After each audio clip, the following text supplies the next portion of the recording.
I'm slow. Go. Reputation has always mattered in hip-hop. If you say Sam, it's over. left with no direction, he soon found himself in the waiting arms of gang life. Founded in 2015 as an offshoot of gangs known as Braindead and Drill City 079, Lil Jeff swore allegiance to the Bloodhound crew when he hopped off the porch at the age of 18.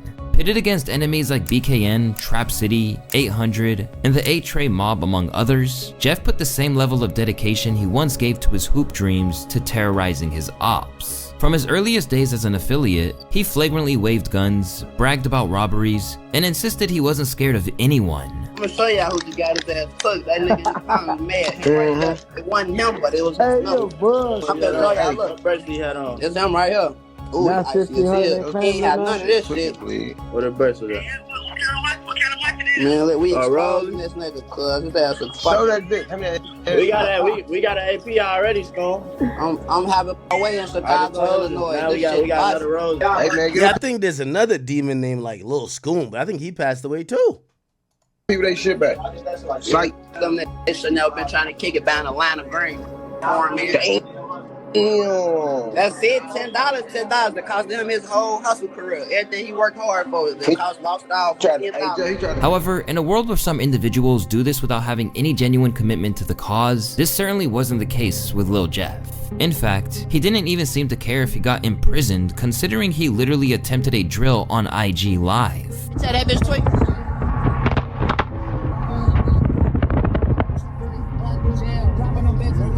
That bitch was just tweaking.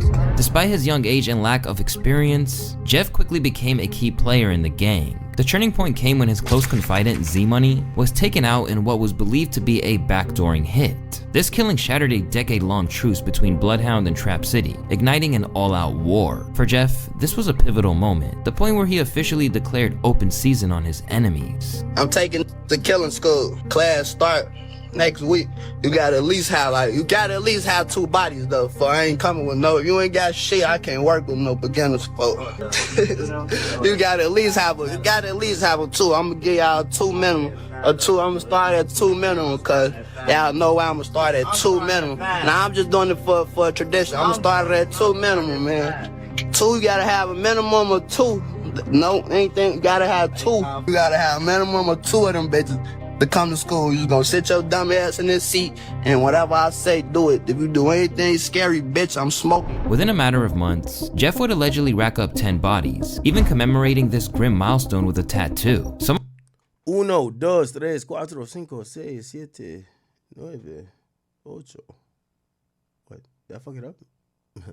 Some of their identities are still debated, with names like Lil Gutta from Hit Squad, Clay and Crew from 8-Tray, and a 33-year-old known as Black from the Evans Mob frequently mentioned by so-called Chiracologists. However, there are some that Jeff did his utmost to prove that he did, while stopping short of handing himself to the cops. First off, there was the murder of Trap City's Leal. In June of 2023, Leal got into a lift on the 1300 block of West Taylor in Little Italy when Bloodhound pulled up and unleashed gunfire, leaving him dead on arrival at the hospital. In the aftermath, the driver Robert Smith opened up about the horrendous attack. Smith says he hit the gas when someone standing outside of the car started shooting. He rushed going to the hospital where he was pronounced dead. I was running stop signs at intersections to get away. So at one intersection, I had to stop because there was a car coming through, and then I turned to him and said, "Hey, I'm going to take you to the hospital." And he said, "Okay." Then the next time I stopped, I had to stop at a light because there was 2 cars coming through the intersection, so I couldn't run it immediately. And I looked back then, and he wasn't moving anymore. Although no arrests were officially made, Lil Jeff hopped online immediately to claim responsibility. Go ask my ops that Michael Drake put shit in park. Go ask my ops that Michael Drake his ass ain't making fuck. Go ask my ops that Michael Drake his ass ain't get out that car. You know that? I was right there. You know that? Y'all think this nigga made it to heaven, bro? That's the thing I be thinking like, yo, I think he made it to heaven.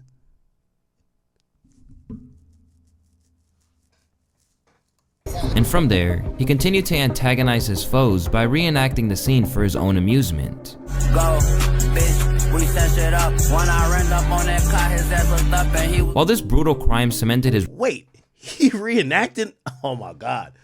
Wait, what? distracts his foes by reenacting the scene for his own amusement. Go, bitch, we set shit up. When I ran up on that car, his ass looked up and he was... While this brutal crime cemented his reputation, his most infamous act came on January 26th, 2024, the double murder of 2 high school students. See, that's the thing, though. It kind of takes the wind out of the sail, especially when you cover and drill music. The older you get, is like, yeah, they're killing kids. These are children. Now, granted, this guy has a Glock shirt on, so he's probably a killer too. He's a baby killer, you know? Maybe, I don't know. I mean, I don't want to, malign his name, but you never know. But still, they're killing kids, bro. Who go by the name of Montario Monty Williams. Oh, you said them kids would smoke you for 3.5? What's that? That's weed? And Robert Lil Rob Boston, which were both members of rival gang BKN. Reportedly, the tensions were prompted by an attempted robbery that he escaped. Have someone ever tried to take like some of your belongings from you? Now listen, I ain't gonna lie. A nigga did run off on me before. I will tell you that. Niggas did what they did. What, he zeroed you on the move or something? Yeah, basically. That happens to the best of us, right? We done all been finesse. Yeah, his ass ran off and it wasn't about shit. We done all been finesse, bro. Get a little shit. That's what comes with the streets. Shit wasn't about nothing at all. I'm talking about at all. Believing BKN to be responsible, Lil Jeff swore to get his revenge. On that fateful day in 2024, Monty and Lil Rob were outside Innovations High School when masked assailants hopped out and let off shots. After they were both hit multiple times in the chest, Monty and Lil Rob died at 17 and 16 respectively. These killings shocked Chicago in terms of both the scale of the broad daylight assault and the age of the victims. Under this CTA elevated platform near Wabash and Washington in the Loop, where police say 2 teen boys, a 16 and 17-year-old, both students at Innovations High School, were shot and killed, fear piercing through the busy midday. We supposed to get out of that for 12:50, and then they started shooting. They was like, can't nobody go in, can't nobody come out. It happened shortly before 12:30 this afternoon. Police say 6 students were walking out of the school after classes were dismissed when a car and SUV, both dark in color, pulled up. And a group of individuals exited said vehicles, fired multiple times, striking 2 of the teenage students of Innovations High School. But for Jeff, it was just another thing for him to boast about. I feel if I get mad enough, the shit will start happening. I went black for like a week, and poof. Gotta go after that one. Poof. I came back. Poof.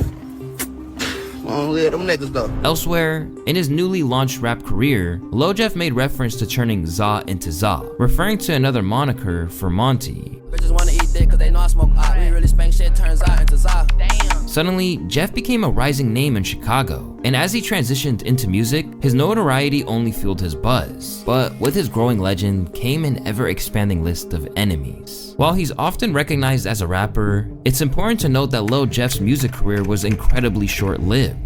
His earliest tracks like Can't Beat Us only surfaced about 2 years ago, but with his name now carrying weight both in the streets of Chicago and on Reddit as an active shooter, his Stepping in Blood mixtape soon got immensely popular. Soon enough, he was getting calls for interviews where he became cryptic about the exact activities he was up to on the streets. Cause they said Bloodhound Lil Jeff got 10 bodies. I said, okay, well he can't be in Iraq then. This nigga must be, you feel me, in the UK. You know what I'm saying? So we definitely want to get to know the Bloodhound Lil Jeff story today. Can you start by telling us where you from? Chicago, you know, east side of Chicago. East side of Chicago. However, it's clear that he leaned into the image whenever he got the chance. So, okay, so you got this reputation, man. You got this crazy reputation. Shit. Feel me? How do you move through Chicago? Do you feel like you probably got a target on your back? Hell nah, these niggas scared, man. I'm outside every day, they ass ducking. I never see people on live dropping my low, showing their ass where I'm at. We be outside every day. I be from up everywhere you could think of. Soon, Lil Jeff's legend continued to expand, with speculation growing that he wasn't solely active in Chicago. In both his own music and that of his allies like Lil Scoom, there were lyrics hinting at him and Q50 operating as hitmen. It's wild. And then the even more crazy thing about Jeff and Q50 is that, you know, allegedly they were doing hits for money in another city. So there's a whole bunch of lyrics that they've got talking about, I'm in Milwaukee taking hits for hits for paper, doing hits for change. And only since my documentaries came out, There's been a new theory on Reddit that there's basically was a triple homicide in Milwaukee that people are saying, yo, this is the one where Jeff and Q50, they were paid to kill one guy and they ended up killing 3 guys. And then there's a bunch of lyrics where Jeff and Q50 have these little bars where they're talking about, my first hit was a 2 for 1. I'm in Milwaukee doing hits for the change. My first hit wasn't a regular hit. It's actually crazy. These guys are taking it to a whole nother level, and you can tell that they idolize Von. As wild as it sounds, this theory was backed by Jeff appearing in Milwaukee rappers' music videos, along with artists like K-Rax paying tribute to him on Instagram. Free bands for life. Although he believed the city was beyond saving, Lil Jeff insisted that no matter how much success he gained as a rapper, Chicago was the only place for him as long as he had unfinished business. How can we make Chicago a better place? You can't. This shit f***ed up. Yeah, that's how. If you what you could do for now is just mind your business and just that's it. Just stay in your own lane. That's all you could do. But it's f***ed up. I ain't this shit f***ed up. You just gotta get the f*** on. If you can move, go ahead and get the f*** out of here. Yeah, I know you aspire to move one day once you. No. No? I ain't ducking my shit, boy. Then you wanna stay? I love the rap. It's bustin'. I'm gonna move one day though, but not right now. Yeah. By the way, somebody just sent me some shit.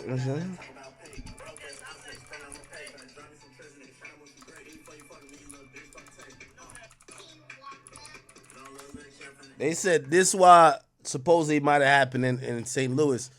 They say he admitted that he stole $60,000 from some guys in St. Louis. Lil Jeff in the A with a Drake. Ain't tryna eat dick at the fuck of my face. St. Louis still man, so 60K. Say smoking on Scoom. Okay, so I guess he said them niggas in St. Louis still mad that I took $60K. Oh shit. Dead bitch got lit. Fuck him now, let's talk about pay. Broke ass objects, front on my pay. Finna drive me some trips, nigga. Shout out what you great. Before you fucking me, little bitch, fuck take. Lil Jeff in the Lil Jeff in the A with a Drake. Ain't tryna eat dick at the fuck of my face. This one don't sound bad though. St. Louis still man, so 60K. Say smoking on Scoom. Dead bitch got lit. Fuck him now, let's talk about pay. Broke ass objects, front on my pay. Finna drive me some trips, nigga. Shout out what you great. Before you fucking me, little bitch, fuck take. Damn. Okay. So they're saying he got killed over robbing some guys or stealing somehow $60,000. Jesus. I got shit going on. By the way, that's him right here, the guy who supposedly get mad at DJ U for doing this shit. What the fuck? You got kids snoring coke or crack or whatever the fuck on camera. You talking about they 10 bodies. Again, I don't want him to get in trouble because I don't have no problem with him. And I think people are really, they like blaming the interviewer than the killer. Blame the killer. Blame the nigga with the micro Drake. Don't blame the nigga with the microphone. Okay?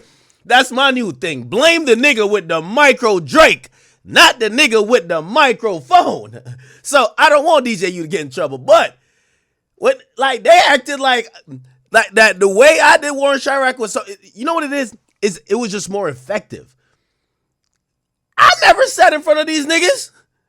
Oh, yeah. Just snort your perk real quick. Yeah. Oh, let me see all of the... what's this teardrop on your neck for? Which body did you murder? No. But they act like I'm the biggest demon that ever covered, like, Chicago. Yo, they're asking the killers, hey, we're going to do an interview about all the bodies you have today. All right, cool. All right, just snort your little perk real quick. All right, cool. Attempted to advise him, but being young and reckless, he wasn't really trying to hear it. If a student graduates from this school, their future probably not looking too bright. Wait, what you trying to say? I'm saying there's only 2 places So they my can end up future in. not looking bright. I mean, I don't know. Which school? Did Lil Jeff have a Dr. Umar-like school? The Prince of Pan-Africanism or Panhandling? Did Lil Jeff, Bloodhound Lil Jeff, have his own school? This guy's a scholar. He's a teacher. He's a professor. What's this school called, Chad? University of Drill. You know, don't sound too good. Wait, Lil Jeff had a killing school. Are you serious? Nah, y'all playing. Y'all are trolling. School of Bodies.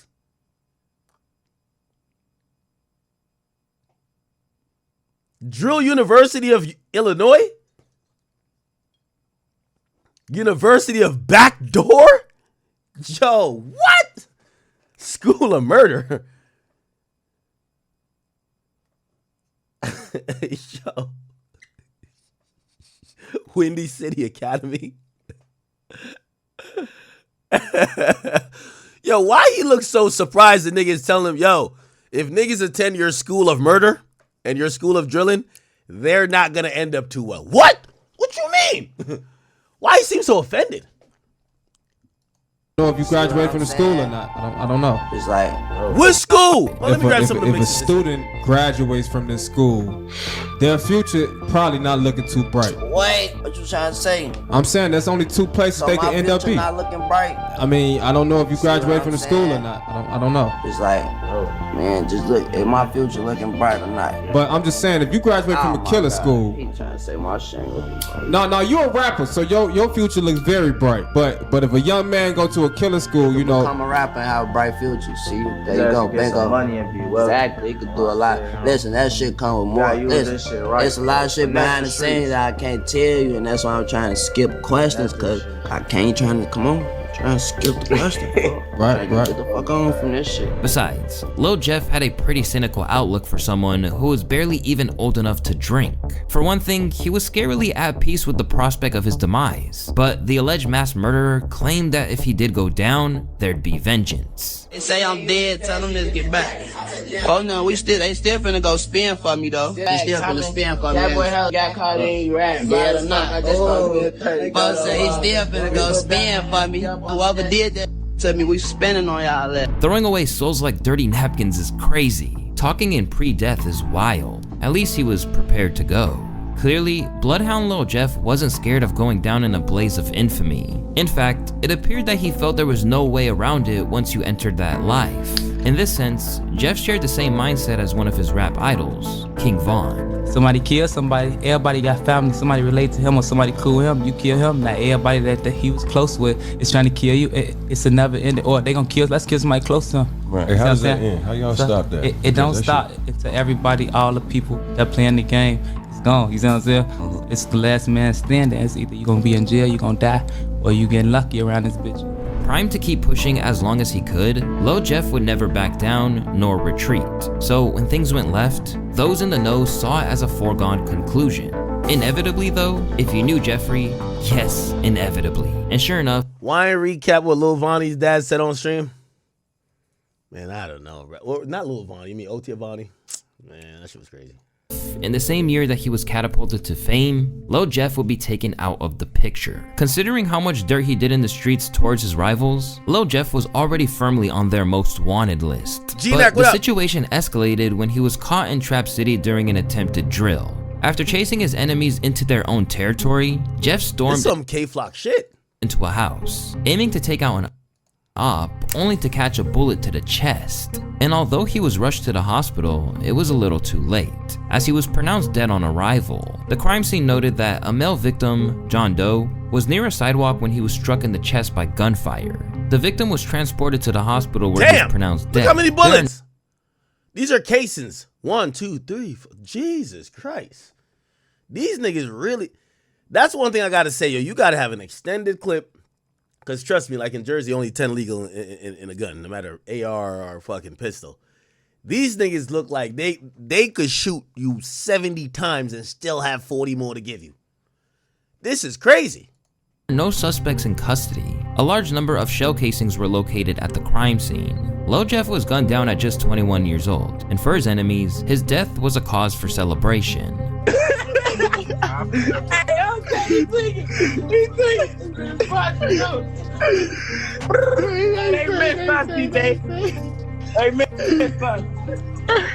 They say they chopped that brain. Hey, twig. Hey, overpaid. What you on? Can't eat this shit. Yeah, I ain't gonna lie to you. Oh, yo. I gave you that. Hold on. I gave you that. I gave you that. I bet. Pop that right now.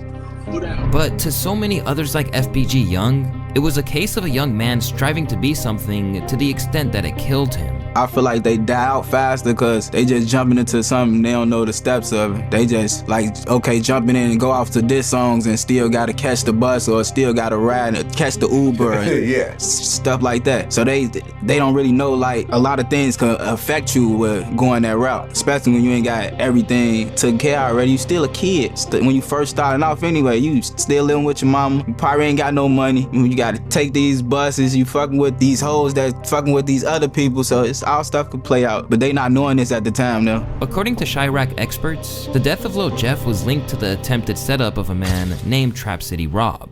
You can see on the video somebody outside like talking to their girlfriend or, you know, talking to a person who they just interacted with. And you see him run down and chase the guy in the house. And then you see him flying back off the porch. And then you hear do do do do do do do do do. And the paperwork can say he was hit 19 times in the chest area. He was shot 19 times. And that's how I think they grabbed Rob for the murder, because it's overkill. It ain't self-defense 19 times. Clearly see on camera that 4 dudes is waiting outside basically to ambush them. Like, I don't think he should be in jail, but in Chicago, they lock up the wrong people. They let out the wrong people, you know, and it's just crazy, man. But Rob, Why do this nigga be wearing a ski mask? Nigga, I think don't y'all notice how this nigga look by now? He's still up in there. He's still up in there. He got charged with the murder of Lil Jeff. Rob was recently picked up for the murder after a witness allegedly placed him at the scene. In a bizarre twist, cops had to use 2 sets of cuffs on Rob's due to his sheer size. But with a lack of solid evidence, he was ultimately released. Rather than boasting about it, he seems more focused on moving forward. Go ahead, yes. He's someone I don't want to talk. You don't want to talk? Yeah.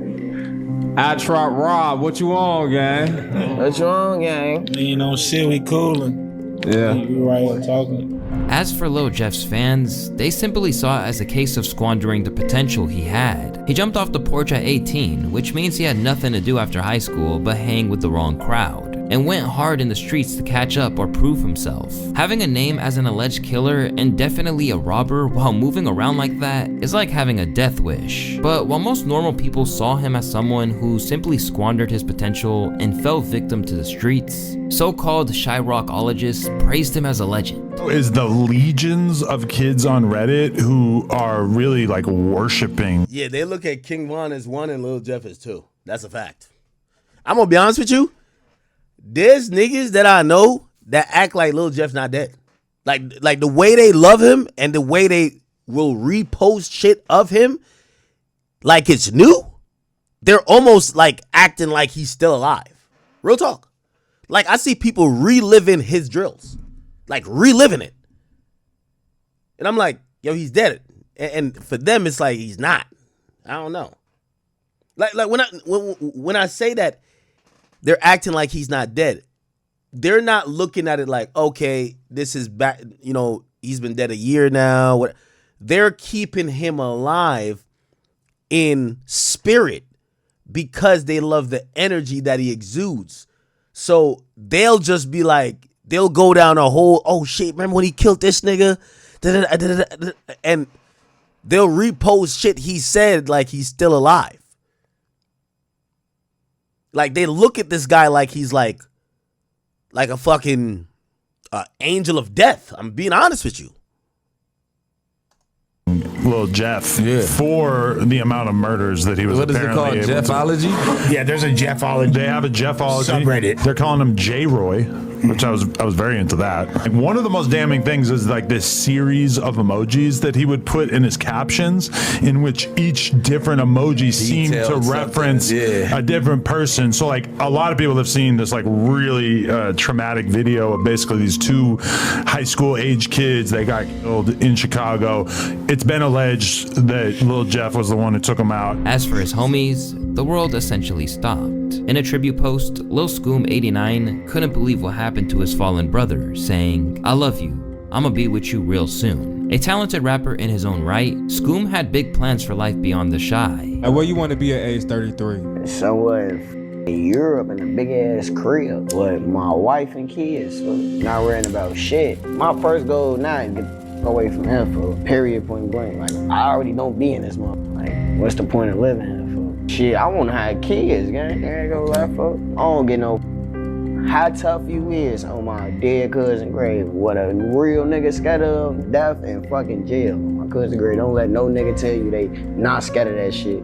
But tragically, Scoom wouldn't get a chance to achieve any of that. Instead, he barely lasted a month before he was ambushed and murdered while simply trying to get a haircut. Damn. And with that, Chicago Drill was relieved of two of its biggest prospects for the future, leaving a glaring hole in the scene. I feel like if they had some real guidance in their life, like motherfuckers who's really standing on them, how motherfuckers be standing on me and how I stand on my artists, and I feel like Lil Jeff and Lil Scoom, them little niggas they was something to work with. Like, I ain't gonna lie, like, they the new generation. But by the sounds of it, all that despair hasn't stopped 079 Bloodhound from staying active. According to Traplo Ross, their homie and fellow rapper Q50 has recently picked up where Jeff left off. He also argues that if Jeff had survived with the murders or like with the songs, he would almost certainly be behind bars by now. You know, Q50's still out here. He got arrested for a little period of time, but he got let back out, and he's just out here, you know. Oh, that's why I didn't get to do an interview with him. He said, I think, hold on, what was it? Let me see. Yeah, because Bloodhound, what is these niggas' names, man?